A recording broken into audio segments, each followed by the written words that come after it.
Chapter 6. He said to me, "In the beginning, when the earth was made, before the portals of the world were fixed, and before the gatherings of the winds blew, before the voices of the thunder sounded, and before the flashes of the lightning shone, before the foundations of paradise were laid, before the fair flowers were seen, before the powers of the earthquake were established, before the innumerable army of angels were gathered together, before the heights of the air were lifted up, before the measures of the firmament were named, before the footstool of Zion was established, before the present years were reckoned, before the imaginations of those who now sin were estranged, and before they were sealed who have gathered faith for a treasure. Then I considered these things, and they all were made through me alone, and not through another, just as by me also they will be ended, and not by another." Then I answered, "What will be the dividing of the times? Or when will be the end of the first, and the beginning of the age that follows?" He said to me, "From Abraham to Isaac, because Jacob and Esau were born to him. For Jacob's hand held Esau's heel from the beginning. For Esau is the end of this age, and Jacob is the beginning of the one that follows. The beginning of a man is his hand, and the end of a man is his heel. Seek nothing else between the heel and the hand, Esdras." Then I answered, "O sovereign master, if I have found favor in your sight, I beg you, show your servant the end of your signs, which you showed me part on a previous night." So he answered, "Stand up upon your feet, and you will hear a mighty sounding voice. If the place you stand on is greatly moved when it speaks, don't be afraid, for the word is of the end, and the foundations of the earth will understand that the speech is about them. They will tremble and be moved, for they know that their end must be changed." It happened that when I heard it, I stood up on my feet and listened, and, behold, there was a voice that spoke, and its sound was like the sound of many waters. It said, "Behold, the days come when I draw near to visit those who dwell upon the earth, and when I investigate those who have caused harm unjustly with their unrighteousness, and when the affliction of Zion is complete, and when the seal will be set on the age that is to pass away, then I will show these signs. The books will be opened before the firmament, and all will see together. The children a year old will speak with their voices.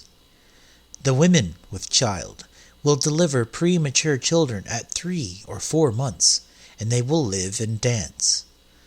Suddenly the sown places will appear unsown. The full storehouses will suddenly be found empty. The trumpet will give a sound which when every man hears, they will suddenly be afraid. At that time friends will make war against one another like enemies. The earth will stand in fear with those who dwell in it. The springs of the fountains will stand still, so that for 3 hours they won't flow. It will be that whoever remains after all these things that I have told you of, he will be saved, and will see my salvation, and the end of my world. They will see the men who have been taken up, who have not tasted death from their birth. The heart of the inhabitants will be changed, and turned into a different spirit. For evil will be blotted out, and deceit will be quenched. Faith will flourish. Corruption will be overcome, and the truth, which has been so long without fruit, will be declared." When he talked with me, behold, little by little, the place I stood on rocked back and forth. He said to me, "I came to show you these things tonight. If therefore you will pray yet again, and fast 7 more days, I will again tell you greater things than these. For your voice has surely been heard before the Most High. For the mighty has seen your righteousness. He has also seen your purity, which you have maintained ever since your youth. Therefore he has sent me to show you all these things, and to say to you, Believe, and don't be afraid. Don't be hasty to think vain things about the former times, that you may not hasten in the latter times. It came to pass after this, that I wept again, and fasted 7 days in like manner, that I might fulfill the 3 weeks which he told me. On the 8th night my heart was troubled within me again, and I began to speak in the presence of the Most High. For my spirit was greatly aroused, and my soul was in distress. I said, O Yahweh, truly you spoke at the beginning of the creation, on the first day, and said this, Let heaven and earth be made, and your word perfected the work. Then the Spirit was hovering, and darkness and silence were on every side.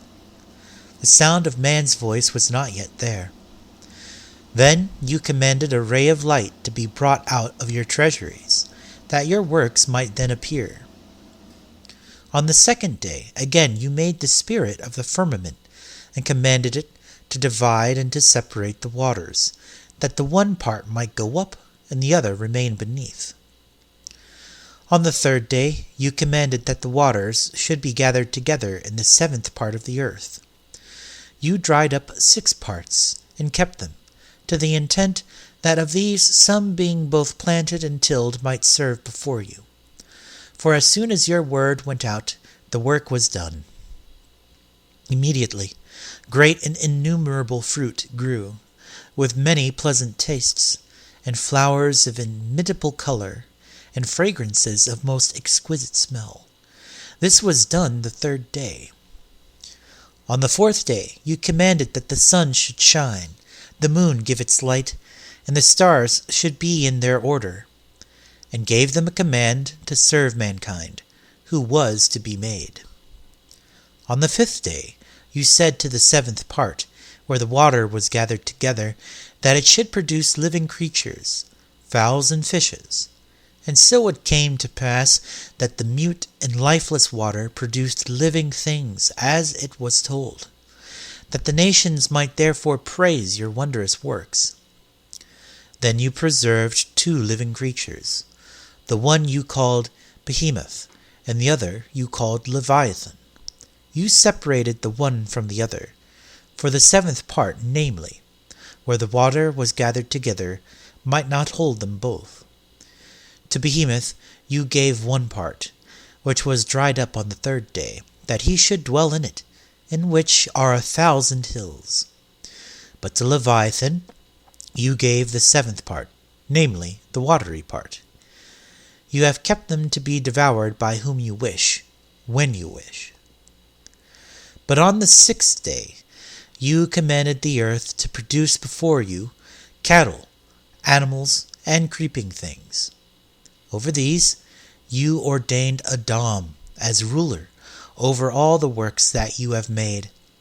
Of him came all of us, the people whom you have chosen. All this have I spoken before you, O Yahweh, because you have said that for our sakes you made this world. As for the other nations which also came from Adam, you have said that they are nothing, and are like spittle. You have likened the abundance of them to a drop that falls from a bucket. Now, O Yahweh, behold these nations, which are reputed as nothing, being rulers over us and devouring us. But we, your people, who you have called your firstborn, your only children, and your fervent lover, are given into their hands. Now if the world is made for our sakes, why don't we possess our world for an inheritance? How long will this endure?